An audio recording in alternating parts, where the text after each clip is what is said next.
Assalamualaikum warahmatullahi wabarakatuh. Halo semuanya. Podcast kali ini kita kedatangan narasumber dari salah satu wali murid siswa Smamita, yaitu Ibunda dari Mbak Aisyah kelas 12 IPA 2. Selamat pagi Bunda. Assalamualaikum warahmatullahi wabarakatuh. Selamat pagi. Waalaikumsalam warahmatullahi wabarakatuh. Apa kabar Bunda? Sehat? Alhamdulillah sehat. Tetap semangat. Ya, jadi perlu kita ketahui bahwa Ibunda dari Mbak Aisyah ini merupakan dekan jurusan hukum dari Universitas Hang Tuah Surabaya. Benar Bunda ya? Ya, jadi berkaitan sehubungan dengan bundanya Mbak Aisyah ini merupakan dekan hukum, jadi kita akan membahas seputar jurusan hukum, seputar undang-undang, generasi milenial dan juga media sosial. Baik Bunda, langsung saja menuju topik. Jadi gini, banyak kita temui di era zaman sekarang, khususnya selama pandemi ini Bunda, banyak sekali netizen, terutama generasi milenial, para remaja itu mereka sering berkeluh kesah atau berpendapat di media sosial, namun dengan bahasa atau tutur kata yang kurang sopan gitu Bunda, dan kesannya jadi tidak memanfaatkan media sosial dengan baik gitu Bunda. Jadi menurut perspektif hukum, menurut Bunda bagaimana terkait hal itu? Ya, baik Mbak Bunga. Ya. Saya mau mengenalkan diri saya dulu ya. Oh siap, silakan. Ya, nama saya Komaria. Kebetulan saya diberi amanah menjadi dekan di Fakultas Hukum Universitas Hang Tuah Surabaya. Merupakan suatu kehormatan Mbak Bunga mengundang saya di acara podcast di Smamita ini. Terima kasih Bunda. Ya, kita melihat bahwa belakangan ini banyak menyalahgunakan untuk media sosial. Ya. Jadi kebetulan putri-putri saya, 2 putri ini sebaya dengan Mbak Bunga. Jadi media sosial itu sudah apa ya? Makanan kedua gitu. Jadi selain pokoknya bangun tidur, ya toh? Bangun tidur tuh yang dicari udah HP-nya duluan. Nah, itu. Jadi sekarang curhatnya bukan ke bundanya, ke mamanya, ke ibunya gitu ya. Tetapi curhatnya ke media sosial. Nah itu saya hanya menyarankan begini, ya memang kita tahu bahwa kita memiliki kebebasan gitu ya. Kalau Mbak Bunga mulai SD, SMP, SMA sekarang ini kan ada apa mata pelajaran apa yang terkait Undang-Undang Dasar PPKN Bunda. PPKN. Ya, mata pelajaran PPKN. Jadi PPKN, saya mencoba untuk merecall memori gitu. Pasal 28 untuk Undang-Undang Dasar memang kita memiliki kebebasan untuk berserikat, berpendapat, berkumpul, ya. Nah, saya mengutip untuk yang berpendapat. Kita memiliki kebebasan untuk berpendapat. Namun jangan salah, kebebasan itu memiliki batas. Ya. Jadi kita memiliki hak, namun kita memiliki kewajiban. Nah, kewajibannya apa? Kewajibannya kita menghargai hak orang lain. Jadi di samping hak kita harus menghormati, memiliki kewajiban menghormati hak lain juga. Jadi kebebasan berpendapat kita harus lebih bijak gitu ya, wisdom. Jadi bagaimana kita menyikapi belakangan ini, karena ya kita tahulah yang namanya kadang-kadang keburukan itu lebih cepat daripada sebuah kebaikan. Nah, saya berharap mungkin karena generasi Anda ini generasi golden generation ya. Jadi generasi emas yang kemudian kalau Anda menebarkan sesuatu kejelekan itu dampaknya? Iya, dampaknya kayak apa ya, efek mempengaruhi hal-hal lainnya itu. Jadi saya ingin menyampaikan bahwa kita boleh berpendapat, tetapi tahu batas-batasan dan kemudian yaitu tadi bijak, bahwa kalau kemudian kita harus menilai dulu yang mau kita sampaikan itu benar enggak. Itu yang pertama. Terus kemudian kalau jadi kita memfilter dulu. Ya, jadi kalau kita bijak itu memfilter dulu kan. Jadi tidak kemudian kita dikirimi apa, kadang-kadang dikirimi apa langsung desain, nggak tahu isinya. Kadang-kadang nggak tahu isinya. Itu seringnya gitu. Apalagi sekarang kan grup itu bisa 10 sampai 20 grup satu orang ya kan. Grup ada punya grup berapa nih? 10? 20? Banyak. Nah, makanya jadi kadang-kadang dengan memiliki grup itu kita kadang-kadang nggak tahu konten yang dikirim, kita ini nih Langsung men-share. membagikan, Nah, ya, apalagi benar. mungkin kalau di share 9 akan mendapatkan apa gitu. Apa giveaway gitu ya. giveaway. Ya, saya kira itu. Ya, jadi perlu diperhatikan juga bagi generasi milenial untuk berhati-hati dalam menerima dan menyebarkan apa yang telah kita terima gitu ya Bunda ya. Ya, betul. Terus melihat kasus-kasus ini yang sering terjadi Bunda, terutama selama ini itu banyak mungkin dari mereka generasi milenial terutama pada saat pandemi saat ini tuh banyak dari mereka yang berkeluh kesah, berpendapat, akan tetapi menyindir berbagai pihak gitu. Contohnya seperti menyindir pihak sekolah atau menyindir berbagai oknum terkait kebijakan yang ada gitu Bunda. Gimana Bunda terkait itu? Ya kadang-kadang memang kita tidak itu tadi mungkin ada apa saluran gitu ya, saluran yang terputus Ya. otomatis. Biasanya kalau karena saya di dunia pendidikan juga, jadi saya tahu bagaimana posisi penyelenggara pendidikan dengan peserta didik. Ya. Jadi peserta didik kadang-kadang kalau kemudian ada hal yang kurang berkenan, itu biasanya mereka ingin menyuarakan. Nah kalau dulu sebelum pandemik itu ada yang namanya kotak saran gitu ya. Nah kalau pada saat pandemik otomatis kan mereka tidak mungkin ke sekolahan ataupun ke kampus ya, yang kemudian mereka menyampaikan. Nah biasanya menyampaikannya via itu Instagram atau kemudian kalau WA itu ada status tuh kan. Ya, nah, status itu bisa 1 hari 10 kali kadang-kadang. Jadi ya saya bahasanya kepo ya. Kepo. Nah, jadi kalau saya pernah mengkepoin yang ada nomornya di saya pencet status itu semuanya putar, semuanya ada yang hari ini saya dikirimi apa, tapi ternyata tidak seenak rasanya gitu. Nah itu yang dikirimi waktu baca kan pasti nah itu sakit hati udah dikirimi tapi masih udah bilang. Nah hal-hal semacam itu saya kira karena yaitu tadi kita menyuarakan tanpa tahu yang kita suarakan. Intinya kalau kita ya, kebiasaan tuh kan kalau udah gini gitu ini nggak bisa berhenti gitu ya, kecuali orang kadang-kadang dipanggil ibunya aja deh, bentar Bu gitu. Belum selesai nih. Bener ya. Jadi nah kalau dari sisi hukum mungkin ini sebagai informasi melakukan hal-hal yang semacam itu kita harus tahu rule-nya, karena sudah ada aturan untuk informasi transaksi elektronik. Jadi bagi generasi muda, jadi sebelum melakukan sesuatu daripada nanti terjerat hukum ya. Jadi kenapa kemudian kita meskipun Anda masih SMA nih ya, nanti kan menuju ke mau kuliah. Hukum itu tidak serumit yang kelihatan ya kan, kalau kita ngelihat di televisi ini yang debat kiri kanan gitu. Nah itu kalau untuk debat dan lainnya biasanya itu adalah tuntutan skenario untuk dibuat rumit ya karena kan kalau kemudian debat terus kemudian semuanya agree gitu, setuju dengan pendapat itu nggak lucu dong. Jadi kalau debat maka harus dimunculkan suatu konflik. Nah itu, namun kadang-kadang ternyata kan blundernya kalau konflik itu jadi sebuah crime gitu. Jadi yang kemudian tidak ada solusi, masyarakat disuguhi di debat yang kemudian ini maunya apa gitu kan kadang-kadang gitu ya.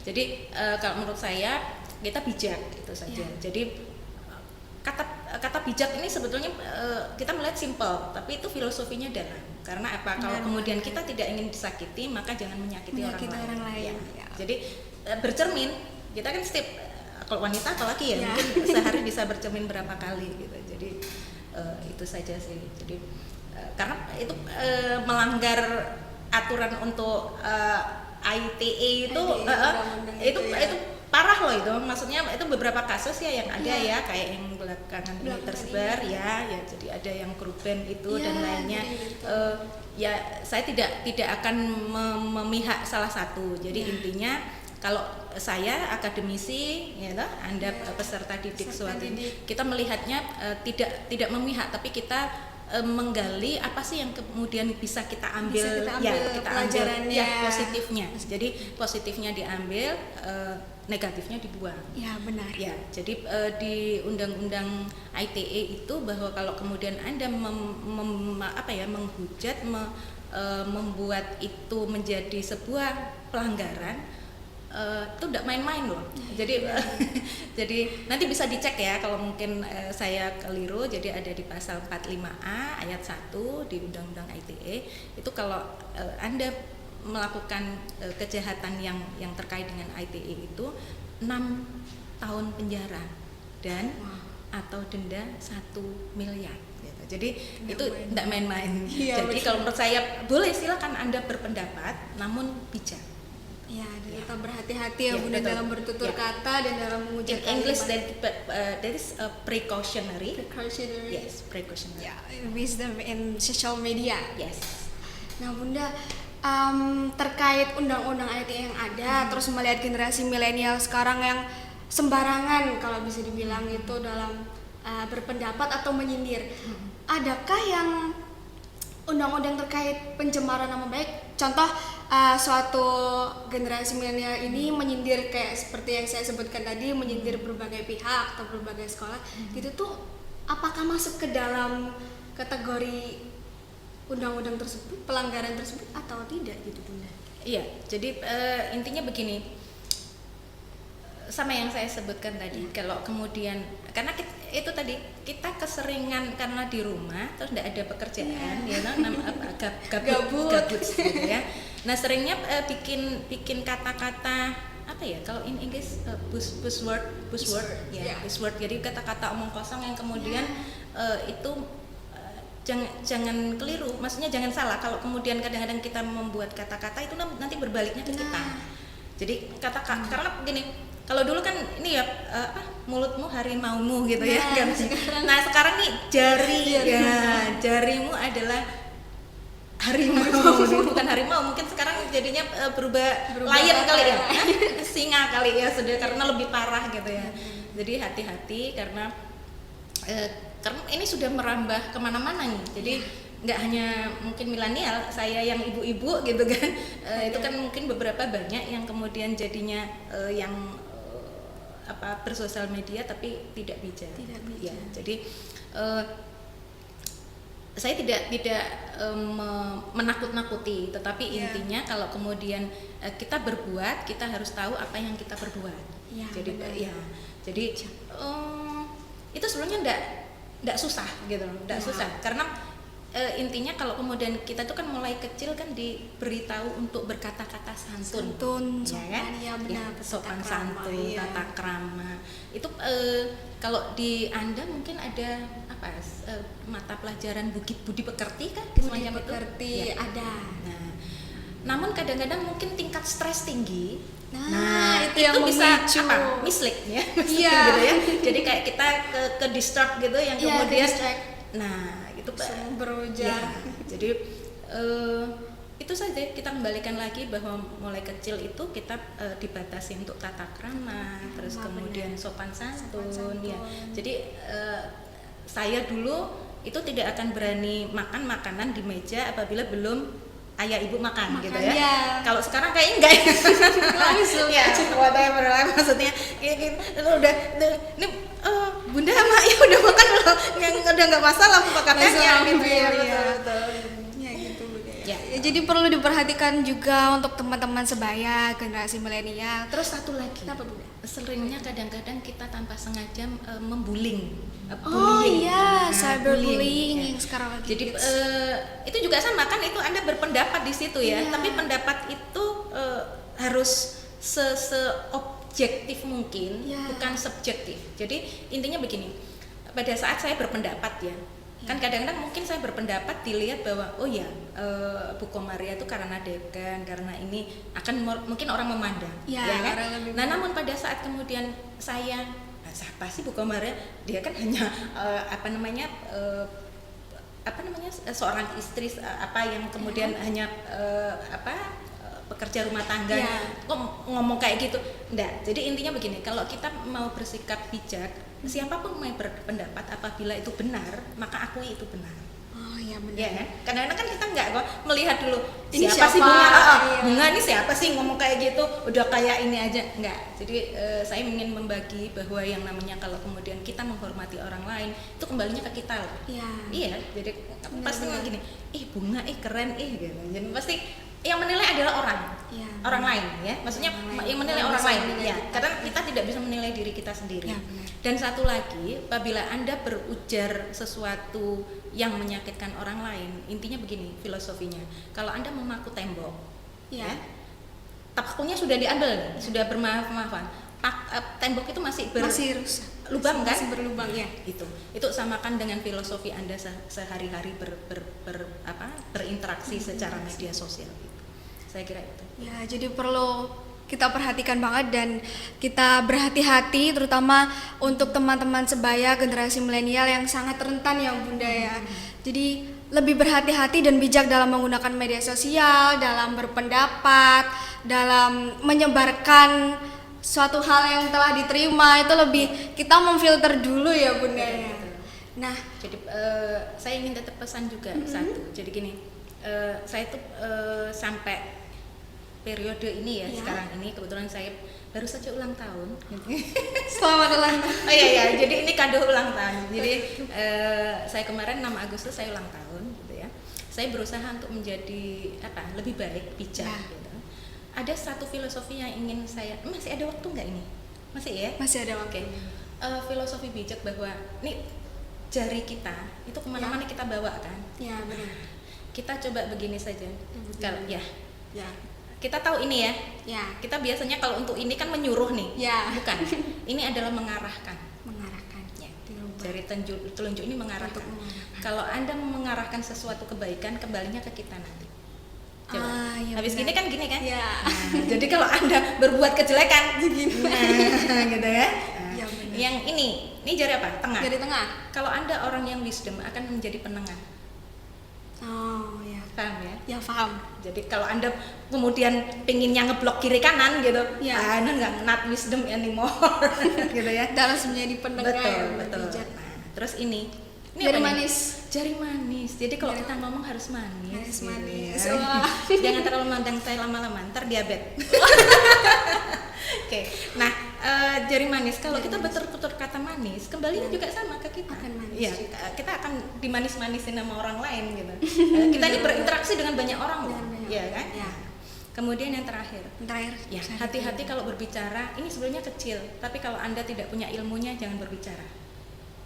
Ini ilmunya. Iya benar, Ya. benar, benar. Jadi jangan menunggu orang lain kemudian bilang ke kita, kamu siapa sih? Enggak. Ya. Kita harus bilang bahwa ini kita punya, meskipun sedikit kita punya. Nah, kita porsinya harus menyampaikannya juga sedikit. Jangan Ya. kemudian porsinya segini terus Anda menyampaikannya segini. Iya. Ya, overload kan? Iya. Orang punyanya segini, ngomongnya segini. Ntar ininya ditambah-tambahi itu tadi. Katanya Iya. ini, katanya Katanya ini. ini. Nah, enggak, gitu. Harus sesuai. Yang terakhir, Ya, dari- jempol. ya. Ini adalah reward bagi apapun yang kemudian kalau Anda memberikan ke orang lain itu, ini apresiasi kan? Apresiasi. Kalau Anda mengapresiasi orang lain akan Akan mengapresiasi Ya. kita juga. gitu ya. Makanya seringnya kan kalau foto tuh kan foto gitu. Appreciate. Ya, jadi gitu sih. Jadi filosofi 5 jari ini saya ingin menularkan ke si milenial nih ya kan. Kalau Anda sudah filosofi ini udah deh best pokoknya gitu. Ya, kita mendapatkan banyak sekali pengetahuan, filosofi, dan juga pembelajaran dari Bunda Mbak Aisyah ini. Dan sekarang saya ingin membagikan kepada generasi milenial seputar wawasan Bunda terkait jurusan hukum. Mari kita berpindah ke tentang jurusan hukum. Ya. Nah, jurusan hukum sendiri itu bagaimana sih Bunda? Mungkin bagi generasi milenial yang masih bingung terutama untuk yang ingin melanjutkan kuliah itu mungkin beberapa dari mereka ingin jurusan hukum. Bagaimana Bunda? Ya, mungkin saya mencontohkan diri saya ya. Ya. Saya S1 waktu itu ambil hukum. Ya. Ya. Kebetulan memang karena saudara-saudara saya ada dua kakak yang ambil hukum. Hukum semua. Nah, saya berharapnya begini.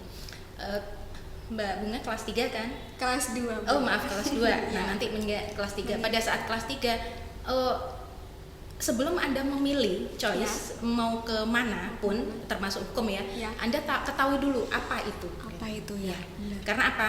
Tidak hanya sekedar kemudian Anda memilih, tetapi kemudian ini apaan ya? Setelah di dalam terus kemudian Anda bingung gitu kan? Iya, nggak sesuai dan lain-lain. Nah, kalau saya boleh berbagi untuk hukum ini, saya jadi tahu dan bisa mawas diri tadi. Oh iya, Ya, lebih kembalinya ke bisa kita. menahan Ya. diri. Terus kemudian kalau kita bisa mengetahui, maka kalau ada kan gini, kita itu mulai dari lahir sampai kita meninggal itu bersinggungan dengan hukum. Ya. Lahir ada akte kelahiran tuh, ya kan, nanti kemudian ada kita punya KTP, kita ngurus apa, itu aturan semua hukum. Ya. Sampai meninggal pun Anda harus punya surat kematian. Ya, Ya, jadi jadi, semua ya. kehidupan kita diatur oleh Diatur hukum oleh juga. hukum, gitu. Nah, Jadi ini promosi juga kan ya. iya. Ya, silakan. Ya, jadi gitu teman-teman, bagi yang belum mengetahui tentang hukum, itu tadi sekilas info mengenai jurusan hukum.